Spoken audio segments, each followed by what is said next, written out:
வணக்கம். மே 18க்கு ஏன் காணொளி போடலன்னு நெறைய பேர் வந்து கேட்டிருந்தீங்க. சில காணொளி போட்டதுக்காக வந்து இந்த காணொளிலாம் இன்னைக்கு போடலாமா? அப்படின்னு நெறைய பேர் கேட்டிருந்தீங்க. ஏற்கனவே ஷெட்யூல் பண்ணி வச்சிருந்த ஒரு வீடியோ வந்து நேத்து பார்த்திருப்பீங்க. ஆனா நேத்து வந்து பார்த்தீங்கன்னா, ஒரு நிகழ்வும் நடந்துச்சு. அதை குறித்த ஒரு காணொளியும் பார்த்தீங்கன்னா, இன்னும் கொஞ்ச நேரத்தில நம்ம சேனல்ல நீங்க வந்து பார்க்கலாம். நேற்று அ நடந்த விஷயங்கள் மட்டும் இல்லாம, மே 18 குறித்து நெறைய விஷயங்கள் பேசணுன்றதுக்காக, இன்னைக்கு நம்ம சேனல்ல வரக்கூடிய எல்லா காணொளியுமே வந்து அதை சம்மந்தப்பட்டு மட்டும் தான் இருக்கும். முதல்ல வந்து பார்த்தீங்கன்னா வந்து, முதல் நபர் யார் வந்து இந்த விஷயத்த பத்தி பேசினா உலக மக்கள் கிட்ட அதிகமா போய் இன்னைக்கு சேர்ந்திருக்கு? யாருக்கெல்லாம் இந்த விஷயம் புதுசா வந்து தேடி படிச்சிருக்காங்க? யாருனால வந்து பார்த்தீங்கன்னா வந்து மற்ற மாநில மக்கள்லாம் வந்து இந்த இன அழிப்ப பத்தி வந்து தேடி படிச்சிருக்காங்க? உங்களுக்கு பிடிக்குதோ, பிடிக்கலையோ, அவரை குறித்து தான் வந்து இப்ப நம்ம பேசப் போறோம். அவருக்கு ஒரு நன்றிய தெரிவிச்சுட்டு, "எப்படி நீ வந்து வன்மம் பிடிச்சவனாச்சே, குறை சொல்லாம இருப்பியா?" அப்படின்னு நீ வந்து நெறைய பேர் கமெண்ட் பண்ணியிருப்பீங்கல்ல. ஆமா, ஒரு குறையும் இருக்கு. பட் முதல்ல ஒரு நன்றிய தெரிவிச்சுக்கலாம். ஏன் அப்படின்னு. முதல்ல நம்மளுடைய தமிழக மாண்புமிகு முதல்வர் விஜய் அவர்களுக்கு, தமிழகத்தின் முதல்வர் அவர்களுக்கு ஒரு நன்றியும், வணக்கத்தையும் வந்து இந்த நேரத்துல வந்து தெரிவிச்சுக்கலாம். ஏன்னா, இன்னைக்கு வந்து நெறைய பேர் என்னால வந்து பார்க்க முடிஞ்சது. மே 18 குறித்து வந்து தேடி படிச்சு, அதை குறித்து வந்து போஸ்ட்லாம் ஷேர் பண்ணது மட்டும் இல்லாம ஸ்டோரீஸ் வச்சிருந்தாங்க. அவங்களுடைய கருத்துக்களையும் வந்து பதிவிட்டிருந்தாங்க. நெறைய பேர் மே 18 பத்தி புதுசா வந்து தேடி படிக்கிறதுக்கு இவர் ஒரு காரணமா இருந்திருக்காரு. உங்களுக்கு பிடிக்குதோ, பிடிக்கலையோ. ஏன்னா, இவருடைய புகழ் அப்படிங்கிறது நெறைய பேருக்கு வந்து பார்த்தீங்கன்னா, இளைஞர்களை இன்னைக்கு வந்து அரசியல் மயப்படுத்துறது மட்டும் இல்லாம, தேடி நியூஸ் சேனல்ல பார்க்க வச்சிருக்கு. சட்டசபை நிகழ்ச்சிகள்லாம் இத்தன பேர் யாரும் பார்த்ததே இல்ல. அரசியல்கள்ல இந்த அளவுக்கு யாருமே வந்து ஃபாலோ பண்ணதே இல்ல. இந்த அளவுக்கு எலெக்ஷனை யாருமே ஃபாலோ பண்ணதில்ல அப்படிங்கிற அளவுக்கு இன்னைக்கு எல்லாருமே அரசியலை கூர்ந்து கவனிச்சுட்டு இருக்காங்கன்னா, அதற்கு நிஜமாவே பிடிக்குதோ, பிடிக்கலையோ, இவர் ஒரு முக்கிய காரணம் அப்படிங்கிறத ஒத்துக்காம நம்மளால இருக்கவே முடியாது. அப்பேற்பட்ட ஒரு புகழுடைய முதல்வர் வந்து பார்த்தீங்கன்னா, மே 18 குறித்து பேசுறப்போ, இல்ல ஒரு போஸ்ட் போடுறப்போ நெறைய பேர்கிட்ட போய் சேர்ந்திருக்கு அப்படிங்கிற வகையில அவருக்கு ஒரு நன்றி. போன வருஷம் நீங்க வந்து ஒரு பதிவிட்டிருந்தீங்க. அது வந்து ஒரு கட்சியின் தலைவரா நீங்க பதிவிட்டிருந்தீங்க. ஒரு தமிழனா பதிவிட்டிருந்தீங்க. எனக்கு புரியுது. இந்த வருஷம் நீங்க தமிழகத்தின் முதல்வர் கடைசி வரைக்கும் ஒரு சாயந்தரம் வரைக்கும் வந்து பார்த்தீங்கன்னா, நெறைய பேர் தமிழ் தேசியவாதிகள் மட்டும் இல்லாம, உங்களுடைய ரசிகர்கள், நடுநிலையாளர்கள் நெறைய பேர் வந்து போஸ்ட் போட்டுட்டே இருந்தாங்க. இந்த வருஷம் பதிவு வருமா? இந்த வருஷம் பதிவு வருமான்னு சொல்லிட்டு. நிஜமா சொல்றேங்க, நான் வந்து கடைசி வரைக்கும் வந்து இந்த வாட்டி போட மாட்டாரு. ஏன்னா வந்து ஒரு முதல்வர் பதவியில இருக்கிறப்போ இதெல்லாம் வந்து போடலாமா? போடுவாரா? அப்படிங்கிற சந்தேகத்துல இருந்தேன். அதையும் தாண்டி உங்களுடைய கூட்டாளி, இந்த இன அழிப்பை யார் பண்ணாங்களோ, காங்கிரஸ். அவங்க தானே உங்களோட முதல் கூட்டாளி. நீங்க நெறைய பேர வந்து கூட்டணிக்காக கூப்பிட்டுருந்தீங்க. ஆனா நீங்க ஜெயிச்சோன வந்து ரொம்ப நன்றி விசுவாசமா வந்து ஒட்டிக்கிட்டது யாருன்னு பார்த்தீங்கன்னா, இந்த காங்கிரஸ் தானே. ஸோ அவங்க வந்து உங்களுடைய ரொம்ப பிடித்த கூட்டாளி. ராகுல் காந்தி உங்களுடைய நண்பர். காங்கிரஸ் கட்சிய நீங்க வந்து திமுக அப்படியே வந்து உயிர் குடுத்து, ஷாக் ட்ரீட்மெண்ட் குடுத்து காப்பாத்தி முதுகுல சுமந்துட்டு இருந்தாங்கன்னு நீங்க நெஞ்சுல சுமக்கிறீங்க. ஸோ நீங்க போடுவீங்களா அப்படின்னு நான் யோசிச்சுட்டே இருந்தேன். ஆனா நீங்க வந்து ஒரு பதிவ போட்டீங்க. நிஜமாவே வந்து இதன் மூலியமா நெறைய பேர் இத பத்தி வந்து தேடி படிச்சதுனால, அந்த வகையில மீண்டும், மீண்டும், மீண்டும் உங்களுக்கு ஒரு நன்றிய தெரிவிச்சுக்கிறேன். அவர் என்ன பதிவு போட்டிருந்தாரு அப்படிங்கிறத பார்க்கலாம். நெறைய பேர் பார்த்திருப்பீங்க. இருந்தாலும் நான் சொல்றேன். முள்ளிவாய்க்கால் நினைவுகளை இதயத்தில் ஏந்துவோம். கடல் கடந்து வாழும் நம் தமிழக சொந்தங்களின் உரிமைகளுக்காக எப்பொழுதும் துணை நிற்போம். ஸோ, என்னடா ஏதோ குறை கூறணும்னு சொன்னீங்க. அது என்ன அப்படின்னு கேட்குறீங்களா? ஸோ, போன வருஷம் நீங்க வந்து நான் ஏற்கனவே சொல்லியிருந்தேன். நீங்க டிவிகேவின் தலைவரா இருக்கிறப்போ போட்ட ஒரு பதிவு. இதோட ரொம்ப பெரிய பதிவு. உலகெங்கும் வசிக்கும் நம் தொப்புள் கொடி உறவுகளுக்கு நம்பிக்கை ஊட்டும் நல்லுறவுகளாக நாம் இருப்போம் என்று முள்ளிவாய்க்கால் நினைவு தினமான இன்று உறுதி ஏற்போம். மண்ணில் விதைக்கப்பட்ட நம் உறவுகளுக்கும் உலகின் சிறந்த உயர்தனி வீரத்திற்கும் நினைவஞ்சலியும் வீர வணக்கமும்.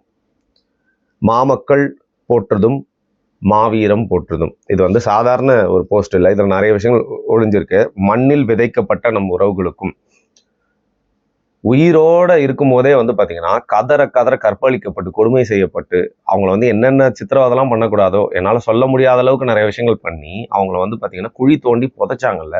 இன்னைக்கும் தோண்டி பார்த்தா எலும்புகள் இருக்கும். அதை வந்து இன்னைக்கு வரைக்கும் பாத்தீங்கன்னா உலக நாடுகள் இலங்கைக்கு கொடுக்க வேண்டிய தீர்ப்பை, ராஜபக்சே கொடுக்க வேண்டிய தீர்ப்பை கொடுக்காம இருக்கு. அதை வந்து நினைவூட்டும் விதமா நீங்க வந்து மண்ணில் விதைக்கப்பட்ட நம் உறவுகளுக்கும் அப்படிங்கிற ரொம்ப ஸ்ட்ராங்கான வார்த்தைகளை வந்து போன வருஷம் சொல்லியிருந்தீங்க. சரி, அது உலகில் சிறந்த உயர்தனி வீரத்திற்கும் அப்படின்னா என்ன அர்த்தம்? நம்ம உறவுகள்லாம் வந்து இறந்ததே வீரமா? இல்ல. நம்ம தலைவரும் அந்த படையும் வந்து பாத்தீங்கன்னா வந்து எதிரிகளுக்கு எதிராக வந்து பல ஆண்டுகளா போராடி வீர மரணம் அடைந்தார்கள் அப்படிங்கிறத வந்து பாத்தீங்கன்னா சொல்ற மாதிரி, அக்னாலேஜ் பண்ற மாதிரி, அதை தெரிவிக்கும் விதமா, அதை மீன் பண்ற மாதிரி தான் வந்து அந்த ஒரு லைன் இருந்தது. கீழே மாமக்கள் போற்றுதும், நம்ம உறவுகள் இறந்தவங்க மாவீரம் போற்றுதும், நம்ம வீரர்கள் மாவீரர்கள் இறந்தாங்க இல்லையா. ஸோ அதை வந்து நீங்கள் போட்டிருந்தது ரொம்ப சந்தோஷமாக இருந்துச்சு. அதையும் தாண்டி கீழே வந்து பார்த்தீங்கன்னா ஒரு விளக்கை ஏந்திரா மாதிரியான ஒரு போஸ்ட், அதை வேணால் நான் இங்கே போடுறேன். முள்ளிவாய்க்கால் நினைவு தினம் அப்படின்னு போட்டு தமிழக வெற்றி கழகம் போட்டுருந்தீங்க. சத்தியமாக சொல்கிறேன், இதை நீங்கள் போன வருஷம் போட்டிருந்தப்போ எனக்கு ரொம்ப சந்தோஷமாக இருந்துச்சு. ஏன்னா நான் வந்து நிறைய பேர் நம்ப மாட்டாங்க, நான் ஒரு வெறித்தனமான விஜய் ஃபேனாக இருந்தேன். நான் சினிமா அப்படின்னு எடுத்துக்கிட்டிங்கன்னா எனக்கு விஜய் தான் வந்து ரொம்ப பிடிக்கும். சின்ன வயசில் எனக்கு ரஜினி பிடிச்சி, அதுக்கப்புறம் விஜய் வந்து வெறித்தனமாக பிடிச்சி, ஒரு நடிகராக அவங்களுடைய படங்களோட பேர்லாம் மனப்பாடமாக சொல்லக்கூடிய அளவுக்கு நான் வந்து பார்த்தீங்கன்னா பத்ரி படத்துலேருந்து நான் ஒரு வெறித்தனமான ஃபேனாக இருந்து உங்களை வந்து பார்த்துட்டே இருந்தேன். விஜய் மக்கள் இயக்கமாக நீங்கள் செயல்பட ஆரம்பிச்சதுலேருந்து நடிகர் சங்கம் எப்பெல்லாம் வந்து பார்த்தீங்கன்னா ஒரு போராட்டம் நடத்துவாங்களோ அந்த காலகட்டங்கள்ல இருந்தே உங்களுடைய ஆக்டிவிட்டீஸ்லாம் வந்து பார்த்துட்டு இருக்கோம். அப்போ வந்து பார்த்தீங்கன்னா ராமேஸ்வரத்தில் நடந்த அந்த போராட்டமாக இருக்கட்டும், நீங்கள் உங்களோட மக்கள் இயக்கத்துக்காக ஒவ்வொரு வாட்டியும் வந்து ஒவ்வொரு மேடையிலையும் ஏறி இலங்கை தமிழரை பற்றி பேசினதா இருக்கட்டும். ஒரு மேடையில் ஏறி நீங்கள் பேசியிருப்பீங்க, இலங்கையில் வந்து என்னோட உறவுகள் மேலே விழுற ஒவ்வொரு அடியும் என் மேலே விழுற அடி மாதிரி அப்படின்னு சொல்லிட்டு மனசுலேருந்து நீங்கள் வந்து பேசியிருப்பீங்க. அதெல்லாம் விடுங்க, நிறைய பேருக்கு வந்து தெரியாது. எப்பெல்லாம் சினிமா சங்கத்தில் வந்து இந்த மாதிரி போராட்டங்கள் பண்ணியிருக்காங்க அங்கெல்லாம் போய் நீங்கள் உட்காந்துருக்கீங்க, நின்றுருக்கீங்க. க்ளோஸ் சர்க்கிளில் வந்து நீங்கள் இலங்கை மக்கள் பற்றியும் ஈழ போராட்டத்தை பற்றியும் வந்து எவ்வளோ உணர்ச்சி புலம்பாக பேசியிருக்கீங்க அப்படிங்கிறது நான் வந்து கேள்விப்பட்டிருக்கேன். இவ்வளோ ஏன் நிறைய பேருக்கு தெரியாது. வெறித்தனமாக இன்னைக்கு வந்திருக்காங்களே குட்டி குஞ்சான்ஸ், நிறைய புது விஜய் ஃபேன்ஸ், அவங்களுக்கு தெரியாத விஷயம் என்னன்னா, நிறைய விஜய் பாட்டில் கவிஞர்கள் கிட்ட வந்து பார்த்தீங்கன்னா நிர்பந்திச்சு தலைவரை வந்து புகழ்ற மாதிரி, அதாவது இவரை புகழ்ற மாதிரி இருக்கும் அந்த லைன்ஸ்லாம், பட் தலைவரை புகழ்ற மாதிரியான லைன்ஸ் வைக்க சொல்லியிருக்கீங்க. நீங்க புலி அப்படிங்கிற ஒரு படத்துக்கு பெயர் வச்சதுக்கான காரணம் என்ன அப்படிங்கிறதும் உங்களுக்கு தெரியும் அப்படின்னு நினைக்கிறேன். இந்த மாதிரி நிறைய விஷயங்கள் நீங்க வந்து உணர்ச்சியா நீங்க ஒரு தமிழனா வந்து மனசுலன்னா வந்து பண்ணியிருக்கீங்க. அதெல்லாம் தாண்டி நீங்க உங்களோட கட்சியை ஆரம்பிச்சதுக்கு அப்புறம் நாகப்பட்டினம் அப்படின்னு நினைக்கிறேன், அங்கெல்லாம் மீனவர்கள்லாம் இருக்காங்க, அவங்க கிட்ட வந்து நீங்க பேசிட்டு இருக்கப்போ நம்மளோட ஈழ சொந்தங்கள் பத்தி பேசுறப்போ நீங்க சொன்னீங்க, ஒரு தாயை இழந்து வாடும் பிள்ளையை போல நம்மளுடைய உறவுகள் அங்க வந்து அவங்களோட தலைவனை இழந்து வாடுறாங்க அப்படின்னு சொல்லிட்டு. ஸோ இதற்கு மேல ஓப்பனா வந்து பேசவே முடியாது. அதாவது உங்களோட சைட்ல இருந்து நீங்க கட்சி ஆரம்பிச்சதுக்கு அப்புறம் வந்து ஈழப்போராட்டத்தை பத்தியும் தலைவரை பத்தியும் பேசின ஒரு கடைசி விஷயமா நான் அதை பாக்குறேன் பப்ளிக்ல. அந்த அளவுக்கு நீங்க உணர்ச்சியோட எல்லா இடத்துலயுமே பேசிட்டு இருக்க ஒரு நபர் போன வருஷம் இப்படி ஒரு போஸ்டர் போட்டு ஒரு போஸ்டரோட ஷேர் பண்றீங்க. இவ்வளவு பெரிய பத்தியில இருக்கிறது இன்னைக்கே வந்து இவ்வளவு சின்னதா வந்து சுருங்கிருச்சு. இதற்கு நீங்க வந்து ஒரு பொறுப்புல இருக்கேன், நான் ஒரு முதல்வர், அதனால இந்த மாதிரி நான் போடக்கூடாது அப்படின்னு சொல்லியே நீங்க கடந்து போயிருந்தா கூட வந்து பரவாயில்ல. யார் உங்களை நிர்பந்திச்சா? யார் உங்களை வந்து இந்த அளவுக்கு ஏதோ ஒரு குருட்டாம்போக்கில் வந்து ஏதோ போட்டா போதும் அப்படிங்கிற மாதிரி வந்து பார்த்தீங்கன்னா கடமைக்கு போட்டா மாதிரி தான் வந்து அந்த பதிவு இருக்கு. அந்த விமர்சனங்கள்லாம் வந்து கீழே பாருங்க, அப்படிதான் வந்து போட்டிருக்காங்க. நீங்க போன வருஷம் போடலன்னா கூட பரவாயில்ல, விஜய் எப்பவுமே போட மாட்டாருப்பா, அவர் பேசுவாரு பட் அது மாதிரிலாம் போட மாட்டாரு, அவருக்கு விருப்பம் இல்லை போல அப்படின்னு நினச்சிட்டு போயிடலாம். போன வருஷம் நீங்க அழகான அப்படிப்பட்ட ஒரு பதிவை போட்டுட்டு இந்த வருஷம் ஏன் வந்து ஒரு கடமைக்கு ஒரு பதிவு அப்படிங்கிற ஒரு கேள்வி எழுந்துச்சு. ஏன் காங்கிரஸை பார்த்து பயமா? அப்படி அவங்கள பார்த்து பயப்படுறதா முழுசா பயந்து அந்த பதிவே போடாம போயிருக்கலாம் இல்லையா? இல்ல பயம் இல்லை அப்படின்னா வந்து பாத்தீங்கன்னா ஏன் அந்த ஒரு போஸ்டர், அதே போஸ்டர் கூட திரும்பி போட்டிருக்கலாம்ல? நீங்க யோசிக்கலாம், என்னடா சின்ன சின்ன விஷயத்துக்குலாம் நீ வந்து குறை கண்டுபிடிச்சிட்டு இருக்க அப்படின்னு சொல்லிட்டு. ஏங்க உணர்ச்சி பூர்வமா போன வருஷம் இப்படி ஒரு பதிவை போட்டிருக்காருங்க. இந்த வருஷம் முதல்வர், உங்களை கேட்கறதுக்கு யார் இருக்கா சொல்லுங்க? மக்கள் பேரும் ஆதரவு, உங்களுக்கு ஓட்டு போட்டவங்க மட்டும் இல்லாம எல்லாருமே என்ன சொல்றாங்க, அவரை ஏங்க குறை சொல்றீங்க, அவருக்கு டைம் கொடுங்க, வந்தோடனே எல்லாருமே பண்ணிட்டாங்களா, ஒரு வருஷம் 2 வருஷம் டைம் கொடுங்க அப்படின்னு உங்களை எதிர்த்தவங்களே இன்னைக்கு பேட்டி கொடுத்துட்டு இருக்காங்க. ஏன் என்னை விமர்சிச்சு பேசல திமுக ஆட்சியா இருந்தா பேசியிருப்பேன்னு சொல்லிட்டு லூஸ் மாதிரி பேசிட்டு இருக்காங்க பைத்தியக்கார பசங்க நிறைய பேட்டி. திமுக ஆட்சியில அதிகமா அவங்களை விமர்சித்து பேசினது மட்டும் இல்லாம நக்கல் நையாண்டின்னு என்னால முடிஞ்ச அளவுக்கு திமுக அரசை எந்த அளவுக்கு விமர்சனம் பண்ண முடியுமோ 4 வருஷம் பண்ணியிருக்கேன்டா, போய் பாருங்க. அவங்க பீக்ல எல்லாருமே வந்து அரெஸ்ட் பண்ணி அவங்கள வந்து கொடுமைப்படுத்திட்டு இருந்த காலகட்டத்திலே.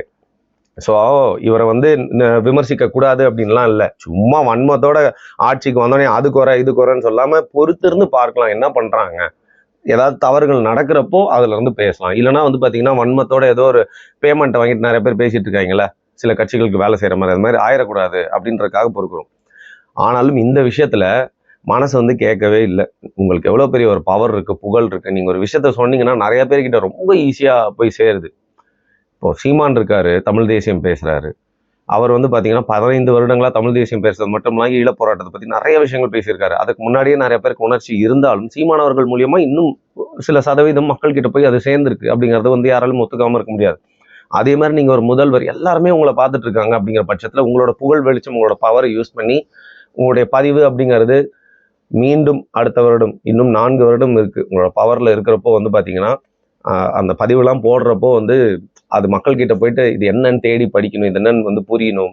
அது மட்டும் இல்லாமல் இறந்த நம்ம மாவீரர்களை பற்றி நீங்கள் வந்து ஏற்கனவே போட்ட மாதிரி மீண்டும் உணர்ச்சி புலம்போடு அந்த பதிவை வந்து போடணும் அப்படிங்கிறது நம்மளோட வேண்டுகோள். அதையும் தாண்டி அடுத்த வருஷத்துல இருந்து வந்து பார்த்தீங்கன்னா, இப்போ நீங்கள் வந்து ஒரு முதல்வர், நீங்கள் ஒரு பதிவை போட்டுட்டீங்க. ஒரு கட்சி அப்படின்னு ஒன்று இருக்கு. அந்த கட்சியில எத்தனை பேர் வந்து பார்த்தீங்கன்னா மே 18க்கு என்ன பண்ணாங்க அப்படிங்கிற மாதிரி எங்கேயுமே வந்து என்னால் பார்க்க முடியல. ஏன்னா உங்களுடைய எம்எல்ஏக்கள், உங்களுடைய அமைச்சர்கள்லாம் வந்து ரோட்டில் நடந்து போனாலே வந்து பார்த்தீங்கன்னா அது ரீல்ஸாகவும் நியூஸாகவும் வந்து இன்ஸ்டாகிராமை திறந்தாலே தொடர்ந்து அதான் வந்து பார்க்க முடியுது.